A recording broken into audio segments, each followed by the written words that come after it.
WhatsApp guys, welcome back once again. So दोस्तों, आज की कहानी जो एक्सप्लेन करने जा रहे हैं उसका नाम है ए म्यूज़।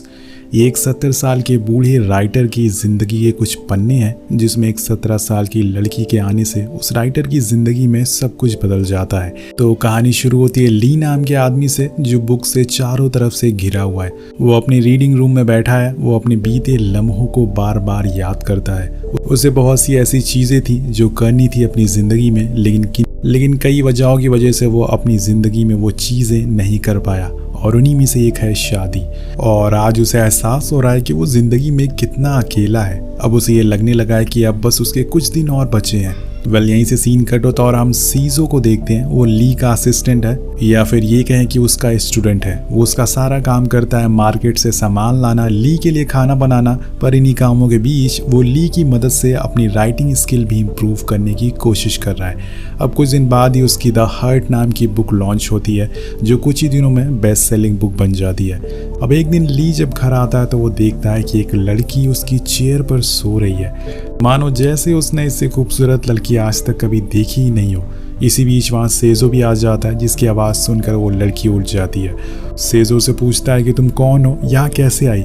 लड़की कहती है कि मैं यहाँ पास में ही रहती हूँ और घूमते घूमते मैं यहाँ पर आ गई। इसके बाद वो वहाँ से चली जाती है। अब डिनर के टाइम सेजो ली को बताता है कि उसकी बुक अब बेस्ट सेलिंग बुक बन चुकी है जिसके लिए कंपनी ने मुझे बुलाया है। मुझे दूर शहर जाना होगा। ये सुन के ली काफ़ी गुस्सा होता है क्योंकि अब उसके लिए काम करने वाला कोई नहीं था।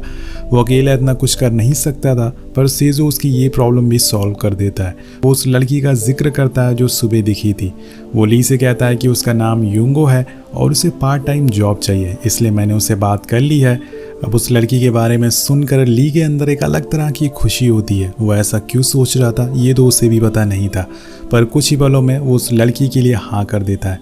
अब अगले दिन यूंगो काम करने आ जाती है। उसे हफ्ते में एक ही दिन आना था, पर यहाँ ली ऐसा दिखाने की कोशिश करता है कि उसे कोई भी फर्क नहीं पड़ता कि वो क्या कर रही है। पर कहीं ना कहीं यूंगो को देखना उसे अच्छा लगने लगा था। वो कामों में उसकी मदद करने लगता है ताकि उसे बात कर सके। एक 17 साल की इमैच्योर लड़की बिना इन सब के सोचे बस अपना काम कर रही थी। उसे इस बात की कोई भी खबर नहीं थी कि ली उसके बारे में क्या सोच रहा है। अब ऐसे ही धीरे धीरे दिन बीतने लगते हैं और उन दोनों की दोस्ती हो जाती है। अब एक दिन काम करते हुए वो उसकी रीडिंग बुक में चली जाती है जहां वो कुछ बुक्स गिरा देती है। अगर ऐसा कोई और करता तो ली उसे छोड़ता नहीं क्योंकि उसे खुद से ज़्यादा उसे अपनी बुक की फिक्र है। पर वो योंगो को एक शब्द भी नहीं बोलता और शायद उसके लिए अब उस बुक से भी ऊपर कोई चीज़ हो गई है और वो है योंगो। अब एक रात काम करने के बाद ली और योंगो साथ में गार्डन में बैठे होते हैं। वहाँ ली अपनी लाइफ के कुछ किस्से उसे सुनाता है कि कैसे उसके लिए पेपर पर किसी पेंसिल का रगड़ने की आवाज़ उसे सुकून देती है। अपने बचपन में उसने फैसला कर लिया था कि वो बड़ा होकर राइटर बनेगा और उसने अपना सपना पूरा किया और आज वो राइटर है। ये सब बातें योंगो के दिल पर ली के लिए एक अच्छी छाप छोड़ देती है। उसे पहले लगता था कि वो बस एक मामूली इंसान है, पर वो इससे बिल्कुल परे है। वहीं ली की ज़िंदगी अब आने वाले दिनों में पूरी तरह से पलटने वाली थी।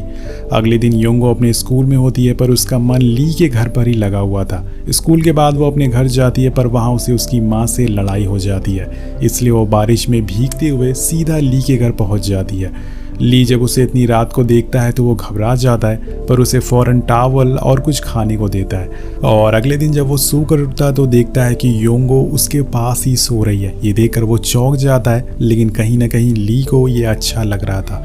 वो योंगो के गले पर एक टैटू देखता है और उसी में खो जाता है। लेकिन इसी बीच उसे कार की आवाज़ सुनाई देती है जो सेजो की थी। जी हाँ दोस्तों, वो वापस घर आ गया था। उसे आने से पहले ली वापस नीचे रीडिंग रूम में चला जाता है ताकि वो कुछ गलत ना समझे। थोड़ी देर बाद योंगो जब सोकर उठती है तो सेजो देखता है कि उसने ली के कपड़े पहने हुए हैं और अब वो सोच में पड़ जाता है कि आखिर ये पूरी रात यहाँ पर कर क्या रही थी। अब इसके बाद योंगो सबके लिए ब्रेकफास्ट में ब्रेड बनाती है तो सेजो बोलता है कि सर को ब्रेड पसंद नहीं है, इसीलिए उन दोनों के बीच में बहस हो जाती है। लेकिन योंगो ब्रेड की जगह कुछ और नहीं बनाती। वो उसी को लेकर ली के पास जाती है और ली कहता है कि ये ब्रेड थोड़ी है, ये तो सैंडविच है, और उसे ले लेता है। ये देखकर सेजो समझ जाता है कि सर इस लड़की के लिए कुछ फील करने लगे हैं क्योंकि वो सालों से यहाँ काम कर रहा है और वो हमेशा से जानता था कि ली को ब्रेड पसंद नहीं है। इसी चीज़ को लेके वो उसे समझाने की कोशिश करता है कि सर वो अभी एक हाई स्कूल गर्ल है, पर ली के दिमाग में कुछ और ही चल रहा होता है। वो उसकी बातों को अनसुना कर देता है। थोड़ी देर बाद तीनों लोग ट्रैक पे निकल जाते हैं। बीच रास्ते में सेजो योंगो से कहता है कि अब मैं सर से मना कर दूंगा तुम्हें पे करने के लिए। वो कहने लगती है कि तुम्हें क्या प्रॉब्लम है, अब मुझे सर ने हफ्ते में 2 बार आने को कहा है। अब ये सुनना सेजो के लिए थोड़ा अजीब होता है, पर फिर भी वो कोशिश करता है कि जैसे भी करके उसे ली से दूर रख सके। और सेजो को कहीं ना कहीं जलन भी होने लगी थी, क्योंकि धीरे धीरे करके अब उसकी जगह कोई और ले रहा था, भले ही वो एक लड़की क्यों ना हो।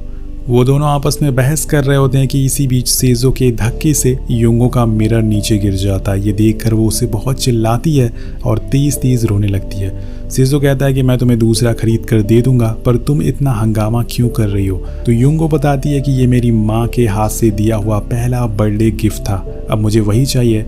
अब सेजो नीचे तो नहीं जा सकता, इसलिए वो उसे मना कर देता है। पर तभी हम देखते हैं कि ली नीचे जाने लगता है और वो एक सीधी चट्टान पे अपनी जान जोखिम में डालकर उस मिरर को वापस लाता है।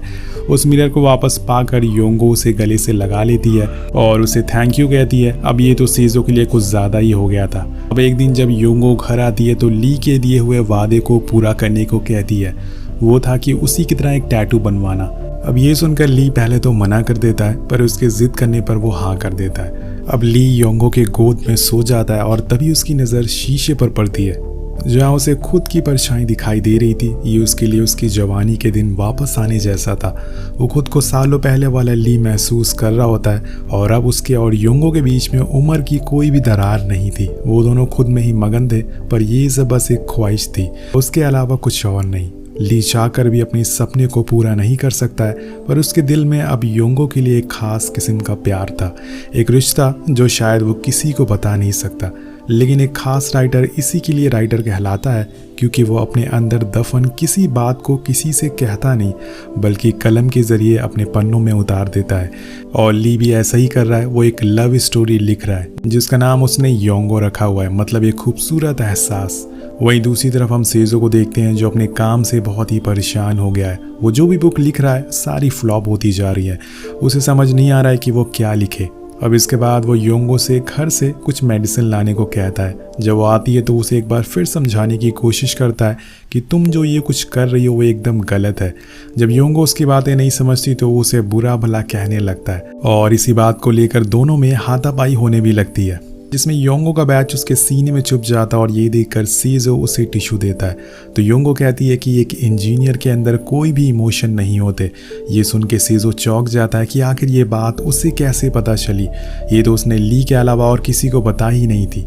तो योंगो कहती है कि मुझे सर ने सारी बातें बता दी है तुम्हारे और उनके बीच की, और हाँ, उन्होंने तुम्हारी और उनकी फर्स्ट मीटिंग के बारे में भी मुझे बता दिया है। जब तुम उनके एक लेक्चर सुन रहे थे तब तुमने उनसे एक सवाल पूछा था स्टार्स के बारे में कि स्टार्स पोइट्री में कैसे लगते हैं। तब ली ने उसका बहुत ही अच्छा जवाब दिया था, स्टार्स हर इंसान को अलग दिख सकते हैं, जैसे 2 प्रेमी को, 2 प्यार करने वालों को वो खूबसूरत दिख सकते हैं, और एक भूखे इंसान को टेस्टी स्नैक। हर इंसान को चीज़ों को देखने का नज़रिया अलग होता है। अब इसके बाद वो जाने लगती है, पर बीच में उसे टेबल पर रखी द हर्ट नाम की नॉवल दिखती है। वो उसे अपने साथ पढ़ने के लिए ले जाती है। अब अगले दिन योंगो रीडिंग रूम में सफाई कर रही होती है कि तभी वहाँ सेजो आ जाता है। वो देखता है कि वो एक टेबल को साइड कर रही है, तो सेजो उसे ऐसा करने से मना करता है क्योंकि सर को पसंद नहीं है कि उनकी रीडिंग रूम में कोई भी छेड़छाड़ हो।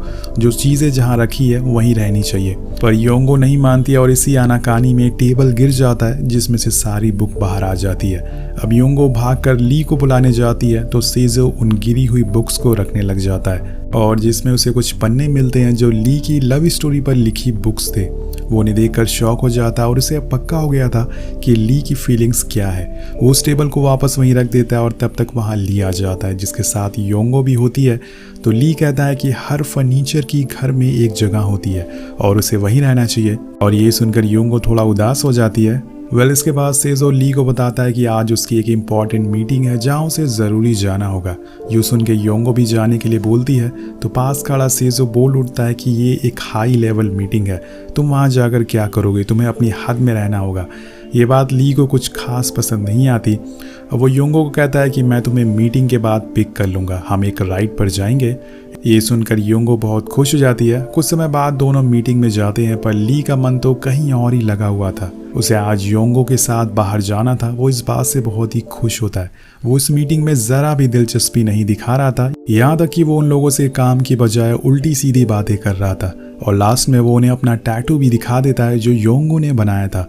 अब आप सोच सकते हैं कि योंगो उसकी ज़िंदगी पर कितना गहरा असर डाल रही है, जिसे सेजो भी देख लेता है और वो समझ जाता है कि अब दोनों की नज़दीकियाँ बहुत ज़्यादा बढ़ गई हैं, जो शायद आगे जाके उसके लिए मुसीबत बन सकती है। मीटिंग के बाद ली स्कूल जाता है जहाँ वो उसे पिक करता है, जिसके बाद दोनों बहुत घूमते हैं और ली एक अरसे बाद खुलकर हंसता है, जैसे वो एक बार फिर से अपनी जवानी के दिनों में पहुँच गया है। वो उसे अपनी छुपाई बातें सारी शेयर करता है और दोनों एक कैफ़े में जाते हैं जहाँ साथ में डिनर करते हैं। इसी मौज मस्ती में रात हो जाती है। वहीं सेजो के लिए मुसीबत बढ़ने लग गई थी। उसने जो कंपनी से पैसे लिए थे नॉवल लिखने के लिए, वो अभी तक पूरी नहीं हुई थी और इस बात से परेशान होकर वो एक बहुत बड़ी गलती कर बैठता है। सेजो ली की लिखी हुई योंगो बुक चुरा लेता है और अभी तक ली को इसके बारे में पता नहीं चला था। लेकिन कुछ समय बाद एक दिन गेट पर एक आदमी आता है जो कि राइटिंग कम्युनिटी का मेंबर था। वो ली से कहता है कि आपका स्टूडेंट तो काफ़ी अच्छा लिखता है, उसने एक बुक लिखी है योंगो नाम की, जिसकी अब तक 8 लाख कॉपीज़ बिक चुकी हैं। ये सुन के ली के तो होश उड़ जाते हैं और वो फ़ौरन अपने बॉक्स को चेक करने जाता है, जहाँ पर उसे वो बुक नहीं मिलती और उसे ना पाकर वो सीधा बुक स्टोर पर जाता है और उसे वो बुक मिल जाती है जिसके एक एक अल्फाज ली के थे। उसकी पूरी कहानी किसी और ने चुरा ली थी, जिसे देख के उसे खुद पर यकीन नहीं होता कि उसने जिस पर सालों से विश्वास किया उसने ही उसके साथ गद्दारी कर दी। वो घर आता है और कुछ दिनों बाद सेजो भी उससे मिलने आता है। टेबल पर रखी उसी बुक को देखकर वो समझ जाता है कि अब ली को सब पता चल चुका है। उसे देख के ली उस पर बहुत चिल्लाता है और गुस्सा होता है और कहता है तुमने चोरी और गद्दारी क्यों की। तो सेजो कहता है कि आप वैसे भी उस बुक को अपने नाम से पब्लिश नहीं करने वाले थे, इसलिए मैंने कर दिया। ये सुनकर ली और ज़्यादा भड़क जाता और कहता है कि तुम एक चोर हो, अगर हिम्मत है तो खुद की किताब लिखो, राइटर कहने के लायक नहीं हो तुम, और तुम होते कौन हो मेरे बारे में ये सोचने वाले, ये हक किसने तुम्हें दिया। और इसी बीच सेजो भी एक बहुत बड़ी बात कह देता है। वो कहता है कि ये कोई कहानी नहीं जिसमें 70 साल का बूढ़ा आदमी एक 17 साल की लड़की के साथ प्यार करने लग जाएगा, ये बस एक डिज़ायर की कहानी है। ये सुनकर ली उस पर हाथ उठा देता और कहता है कि तुम्हारी हिम्मत कैसे हुई ये बोलने की। अब इसी दौरान वहाँ योंगो भी आ जाती है और उसने ली को इतने गुस्से में पहली बार देखा था। वो डर कर वहाँ से चली जाती है और ली खुद को घर में बंद कर लेता है। अब रात में योंगो से मिलने आती है पर उसने घर के सारे दरवाजे बंद कर दिए थे, जिसकी वजह से वो अंदर नहीं जा पाती। पर अंदर ली को पता था कि बाहर वो खड़ी है, लेकिन वो गेट नहीं खोलता। उसे इस बात का अंदाज़ा हो चुका था कि बुक्स में लिखी चीज़ें कभी हकीकत नहीं बन सकती, सेम उसी तरह से जैसे योंगो उसकी कभी नहीं हो सकती, चाहे वो पूरी दुनिया से क्यों न लड़ जाए। अब वहाँ से जाते समय योंगो को टेबल पर अपने नाम की बुक दिखती है जिसे वो अपने साथ ले जाती है। वो पूरी रात उस बुक को पढ़ती है और अब यही सोचती रहती है कि आखिर मेरे बारे में इतना सब कुछ सेजो को कैसे पता चला, क्या वो मुझसे प्यार करता है। और अगले दिन स्कूल के बाद वो सीधा उससे मिलने जाती है और पूछती है कि क्या तुमने इस बुक को लिखा है। सेजो समझ जाता है कि इसे अभी तक इसके बारे में कुछ भी पता नहीं है, इसलिए वो झूठ बोल देता है कि हाँ ये बुक मैंने लिखी है।